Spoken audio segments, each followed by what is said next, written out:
जब robin Uthappa retire हुए थे तो उनकी जगह सीएसके ने इन्वेस्ट किया था अजिंक्य रहाणे में, लेकिन वो फिट नहीं बैठ रहे थे टीम में। फिर क्या होता है? फिर होता ये है कि बेन स्टोक्स और मोइन अली बाहर जाते हैं, तो ऐसे में महेंद्र सिंह धोनी अजिंक्य रहाणे पर भरोसा करते हैं और उन्हें लेके आते हैं। लेकिन आप देखिए कि जो स्ट्राइक रेट था उनका हमेशा से इशू रहा था, क्योंकि अजिंक्य रहाणे टेस्ट के बैट्समैन माने जाते हैं और टेस्ट के वो एकदम क्लासी बैट्समैन माने जाते हैं। वो ताबड़तोड़ हिटर नहीं है, इसलिए T20 फॉर्मेट में उनका जो जलवा था वो लोग नहीं मान रहे थे। और सिर्फ ऐसा जलवा नहीं मान रहे थे बल्कि स्टैट्स भी कहते हैं। आप 2020 के देखेंगे तो जब दिल्ली कैपिटल्स के लिए वो खेल रहे थे तो 8 इनिंग में 113 रन बनाए थे, वो भी 105 के स्ट्राइक रेट से।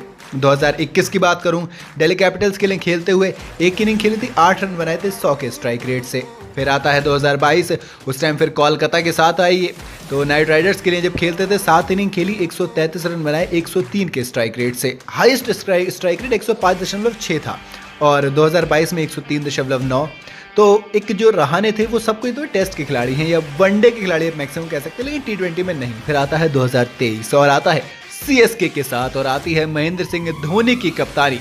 5 इनिंग खेली, 5 इनिंग में 209 रन, 199.4 का स्ट्राइक रेट, ताबड़तोड़। वहीं अगर छक्के लगाने की बात करूं तो पावर हिटिंग में मतलब एक कहता है ना 6 हिटिंग मशीन नहीं माना जाता है अजिंक्य रहाणे। तो पर इनिंग की जो रेशो निकाली जाती है, हर इनिंग में औसतन इतने छक्के लगते हैं।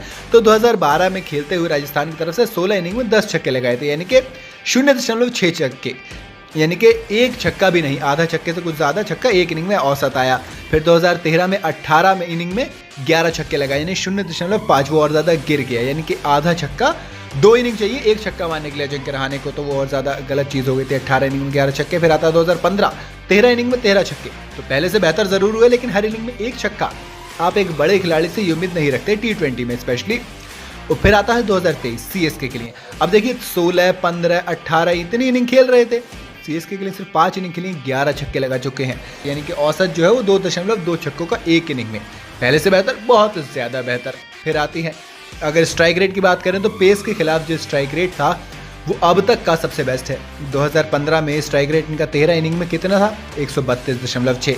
2016 में राइजिंग पुणे सुपर जायंट्स की तरह जब खेल रहे थे 14 इनिंग में 135 का स्ट्राइक रेट। 2019 में फिर राजस्थान रॉयल्स के पास आए, 13 इनिंग में 140.8 का स्ट्राइक रेट। और अब 2023 में 4 इनिंग में 254 का स्ट्राइक रेट पेस के खिलाफ। वहीं बात अगर स्पिन की करूं तो स्पिन के खिलाफ भी 152.6 का स्ट्राइक रेट है 5 इनिंग के अंदर। 2019 11-9 की बात करूं तो उसमें 132, 128 और 126 का स्ट्राइक रेट था।